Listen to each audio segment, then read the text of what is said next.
বেগম খালেদা জিয়ার মৃত্যু হয়েছে। স্বাভাবিক মৃত্যু, বার্ধক্যজনিত মৃত্যু এবং সম্মানজনক মৃত্যু। প্রকৃতি এমন একটা সময় তার মৃত্যু নির্ধারণ করেছেন যে সময়টিতে তার সারা জীবনের যে কর্ম, তার সারা জীবনের যে অর্জন, সেই অর্জনের রাষ্ট্রীয় স্বীকৃতি, রাজনৈতিক স্বীকৃতি এবং প্রাকৃতিক স্বীকৃতির একটা সন্ধিক্ষণ রচনা হয়েছে ডিসেম্বর মাসের এই সময়টিতে। বোঝার চেষ্টা করুন যে বেগম খালেদা জিয়া যদি আজ থেকে ২ বছর আগে ইন্তেকাল করতেন, তাহলে তার মৃত্যুর পরে তার যে শেষকৃত্য এটা কেমন হতো? নিঃসন্দেহে আজকের মতো হতো না। ২ নম্বর হলো যে তার মৃত্যুর পূর্বক্ষণে তিনি দেশ এবং বিদেশের চিকিৎসা সেবা পেয়েছেন। তার প্রিয়জনদেরকে তিনি পেয়েছেন কাছে। তার সন্তান, তার নাতি, তার পুত্রবধূ সবাইকে তিনি কাছে পেয়েছেন।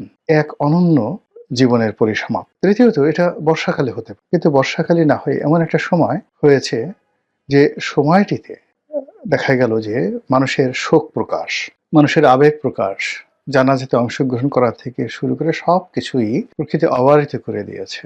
এরকম মৃত্যু, এরকম সম্মানজনক মৃত্যু, এরকম মহিমান্বিত মৃত্যু আমাদের এই সমাজে খুব অল্প মানুষের ভাগ্যে জোটে। তার ব্যাপারে আল্লাহর সিদ্ধান্তই চূড়ান্ত।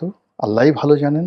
আমরা শুধু দোয়া করি অনন্ত লোকে তিনি যেন সুখে থাকেন, শান্তিতে থাকেন। এখানে একটা বিষয় হলো যে, যে বা যারা তাকে আঘাত করার চেষ্টা করেছেন বিভিন্ন সময়টিতে, কার্যত এখন অবস্থা দৃষ্টে মনে হচ্ছে যে তার জন্য উপকারের কারণ হয়ে দাঁড়িয়েছিল। যেমন তিনি যখন জেলে গেলেন, তার এই যে জীবিত কিন্তু তিনি জেলে আছেন, এই সময়টিতে নেতাকর্মীদের মধ্যে, বিএনপির নেতাকর্মীদের মধ্যে যে বন্ধন তৈরি হয়েছিল, যে মহব্বত তৈরি হয়েছিল, সেটি এখন বিএনপি তার সুফল পাচ্ছে। তার অবর্তমানে তার সন্তান যেভাবে নেতৃত্বে এগিয়ে এসেছিল এবং তার কোনো ওয়ে ছিল না। তিনি যতদিন বাইরে ছিলেন তখন হয়তো তারেক রহমান সাহেবের নেতৃত্ব 30% ছিল দলের উপর। কিন্তু যেই মুহূর্তে তিনি জেলে গেলেন তখন তারেক রহমান সাহেবের নেতৃত্ব চলে এলো 95%। তো এই যে 95% যে তার নেতৃত্বের যোগ্যতা, তারা মানে যারা তাকে জেলে নিয়েছেন বেগম জিয়াকে, তারা এই তারেক রহমান সাহেবকে নেতা হিসেবে গড়ে উঠতে সহযোগিতা করেছেন। তার ফলে এই সময়টিতে পরিবর্তিত পরিস্থিতিতে তারেক রহমান সাহেব বাংলাদেশে আসার সাহস দেখিয়েছেন, শক্তি দেখিয়েছেন, যোগ্যতা দেখিয়েছেন এবং তার মায়ের শেষকৃত্যে তিনি উপস্থিত থাকার সৌভাগ্য অর্জন করেছেন। তো এই যে খালেদা জিয়ার জীবনে যে ঘটনা ঘটল, বাংলাদেশে আরও একজন প্রবীণা রাজনীতিবিদ শেখ হাসিনা। তিনি যদিও বেগম জিয়ার মতো রোগাক্রান্ত নন। বেগম জিয়ার দুটো খুব সিরিয়াস সমস্যা ছিল। একটা ছিল আর্থ্রাইটিসের সমস্যা, বাতের সমস্যা, এবং এইগুলোর কোনো চিকিৎসা হয় না। একবার যদি আপনি এই রোগ দ্বারা আক্রান্ত হন, ডায়াবেটিস, বাত, এগুলো আপনাকে সারা জীবন বহন করতে হয়। তার দ্বিতীয় আরেকটা সমস্যা ছিল লিভার সিরোসিস। এটাকে এক ধরনের লিভার ক্যান্সার বলা হয়। এটা একমাত্র হলো যে নির্দিষ্ট বয়স পর্যন্ত, সম্ভবত 50 বা 60 বছর পর্যন্ত একটা শরীর আপনাকে ধারণ করতে পারেন আপনি, যখন আপনার এই শরীর থেকে লিভারটা খুলে নিয়ে নতুন একটা লিভার লাগানো যায়। কিন্তু বেগম জিয়ার যে বয়স, সেই বয়সে আসলে এটা অপারেশন করা সম্ভব ছিল না। ফলে এই দুটো রোগ নিয়ে তিনি বেঁচে ছিলেন। তো সেই অর্থে শেখ হাসিনার কার্যত এরকম কোনো দৃশ্যমান রোগ আছে আমরা জানি না। তিনি এখনো শক্তিশালী, সামর্থ্যবান বা সামর্থ্যবতী এবং যথেষ্ট তার যে ব্রেইন, কথাবার্তা বলা, প্রত্যুৎপন্নমতিত্ব, নেতৃত্ব দেওয়ার ক্ষমতা এবং রেসপন্ড করার ক্ষমতা, এটি এখনো বহাল আছে। কিন্তু তারপরে তারও কিন্তু বয়স হয়েছে। তিনি বেগম জিয়ার খুব কাছাকাছি। তো এখানে আমি যেটি আতঙ্ক অনুভব করছি সেটা হলো, আমরা ছোটকালে একটা গল্প পড়েছি, কালা পাহাড় ধলা পাহাড়। তো সেই গল্পের আলোকে যদি আপনি বেগম জিয়া এবং শেখ হাসিনার রাজনীতি মূল্যায়ন করেন, তাহলে দেখবেন যে দুজন কিন্তু একজন অপরজনের পরিপূরক। তাদের জীবনের প্রাপ্তি এবং তাদের জীবনের অপ্রাপ্তি, তাদের জীবনের দুঃখ, কষ্ট, বেদনা এবং যা কিছু, এটা একে অপরের পরিপূরক। তাদের জন্ম প্রায় সমসাময়িক কালের, কর্মও তাদের সমসাময়িক কালের। তারা উভয়ই একজন পিতার পরিচয়, একজন স্বামীর পরিচয়। তারা পরিচিত, কিন্তু তাদের যাদের পরিচয় তারা পরিচিত ছিলেন, যেমন বঙ্গবন্ধু বা জিয়াউর রহমান সাহেব, তাদের যে জীবদ্দশায় ওনারা কখনো রাজনীতির কথা কল্পনাও করেননি। আবার তাদের অবর্তমানে প্রকৃতি এমন একটা অবস্থা করে দিয়েছে যে তারা প্রায় সমসাময়িক কালে রাজনীতিতে পদার্পণ করেছেন এবং একই পরিবেশে, একই মাঠে, একই রণাঙ্গনে ভিন্ন ভিন্ন অ্যাঙ্গেল থেকে দুজন যুদ্ধ করেছেন। দুজনের মধ্যে মনস্তাত্ত্বিক দূরত্ব ছিল, ঈর্ষা ছিল, ক্ষোভ ছিল, ক্রোধ ছিল। আবার তারা নিজেরাও হয়তো জানতেন না যে তাদের সঙ্গে, পরস্পরের সঙ্গে কি প্রাকৃতিক বন্ধন আল্লাহ তৈরি করে দিয়েছে। এরকম ঘটনা যখন ঘটে, আপনি যখন দেখবেন যে পৃথিবীর কিছু কিছু মানুষ একসঙ্গে আসে। যেমন বঙ্গবন্ধু যে সময়টাতে ছিলেন, ওই সময়টিতে বঙ্গবন্ধুর সমপর্যায়ের অনেক বিশ্ব নেতা, সেটা মার্শাল টিটো বলেন, ফিদেল ক্যাস্ট্রো বলেন, ইয়াসির আরাফাত বলেন, ইন্দিরা গান্ধী বলেন, তারপরে মিশরের আনোয়ার সাদাত বলেন, এরকম অনেকে ছিলেন যাদের সঙ্গে বঙ্গবন্ধুর বন্ধুত্ব ছিল। আবার যে সময়টিতে জিয়াউর রহমান সাহেব ক্ষমতায় এলেন, ঠিক সেই সময়টিতে পাকিস্তানে জিয়াউল হক, তারপরে অন্যান্য দেশে তার মতো যারা মিলিটারি জিনিয়াস ছিলেন, ইন্দোনেশিয়াতে সুহার্তো ছিলেন, তো সবাই জিয়াউর রহমানের সমপর্যায়ে যারা লোকজন ছিলেন সেই সময়টাতে ছিলেন। আবার শেখ হাসিনা খালেদা যে সময়টিতে এসছেন, ওই সময়টিতে আপনি দেখেন যে শ্রীমাবু বন্দ্যোপাধ্যায়ের কন্যা বেনজির ভুট্টো, বেগম খালেদা জিয়া, শেখ হাসিনা, মানে ওনারা সবাই ঠিক একই সময়ে রাজনীতিতে, ফিলিপাইনে কোরাজেন একুইনো, একই সময় তারা রাজনীতিতে তাদের অভিষেক হয়েছে।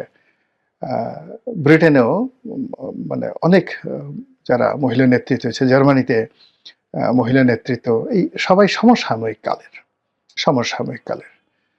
তো যখন হয়, মানে একজন যখন আজরাইলের কবলে পড়েন, একজনের যখন মৃত্যু হয়, একজনের যখন সফল হন, একজন যখন সার্থকতা পান, ঠিক কাউন্টার আর একজনের ঠিক সেম ঘটনা ঘটে। যে দুর্ভোগ এবং দুর্দশা খালেদা জিয়ার জীবনে ছিল, সেই দুর্ভোগ এবং দুর্দশা এখন শেখ হাসিনাকে তাড়া করছে। এবং সেই দুর্ভোগ দুর্দশা যখন কেটে গেছে খালেদা জিয়ার, ঠিক সেই সময় শরীর তার সাথে বিট্রে করে বসেছে এবং তিনি প্রকৃতির ডাকে সাড়া দিয়েছেন, যেটি শেখ হাসিনার জন্য অনিবার্য। তো যেটা বলছিলাম যে বেগম খালেদা জিয়ার অবর্তমানে যেভাবে বিএনপি নেতৃত্ব প্রতিষ্ঠিত হয়েছে দেশে এবং দেশের বাইরে, শেখ হাসিনার অবর্তমানে সেই নেতৃত্বটি কি আওয়ামী লীগের মধ্যে প্রতিষ্ঠিত হচ্ছে? এর কারণটা হলো যে আমাদের এই দেশের, আমি যতটুকু রাজনীতি মানে বোঝার চেষ্টা করেছি, 1970 সাল থেকেই আওয়ামী লীগের বিরুদ্ধে অনেকগুলো রাজনৈতিক দল দাঁড়ানোর চেষ্টা করেছে। এর মধ্যে আওয়ামী লীগের যারা সবচেয়ে জুয়েল, ছাত্রলীগের সবচেয়ে জুয়েল, তারা জাসদ করার চেষ্টা করেছে, বাসদ করার চেষ্টা করেছে, তারপর তারা গণফোরাম করার চেষ্টা করেছে, কৃষক শ্রমিক পার্টি করার চেষ্টা করেছে কাদের সিদ্দিকের নেতৃত্বে, তারপর বাকশাল আব্দুর রাজ্জাক সাহেবের নেতৃত্বে বাকশাল করার চেষ্টা করেছে, আরও অনেক। একাগারের সময় সেই সংস্কারবাদী আওয়ামী লীগ করার চেষ্টা করেছে, কিন্তু আওয়ামী লীগের বাইরে কোনো দল করা যায়নি। একইভাবে বিএনপি বহুবার ভেঙেছে, বহু লোক গিয়েছে, তৃণমূল বিএনপি, তারপর এসেছে জনতা দল, আরও কত দল, কিন্তু বিএনপির বাইরে নেওয়া যায়নি।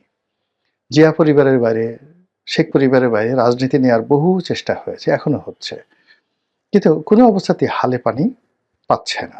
আমাদের দেশের প্রকৃতি এবং পরিবেশ কেন জানি এই পারিবারিক ট্র্যাডিশন এবং এই দুটো দলের রাজনীতির মধ্যে তারা, মানে যাকে বলা হয়, নিজেদেরকে কেন্দ্রীভূত করে ফেলেছে।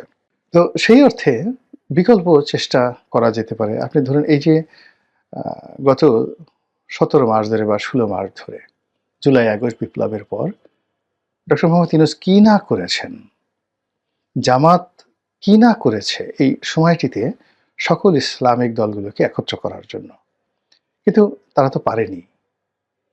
এনসিপি কি না চেষ্টা করেছে, এনসিপির সঙ্গে তাবৎ পৃথিবীর অনেক বড় বড় শক্তি চেষ্টা করেছে যে এই তরুণদের দলটি প্রতিষ্ঠা পাক, কিন্তু বানের জলের মতো তারা বিএনপির জোয়ারের সামনে ভেসে যাচ্ছে।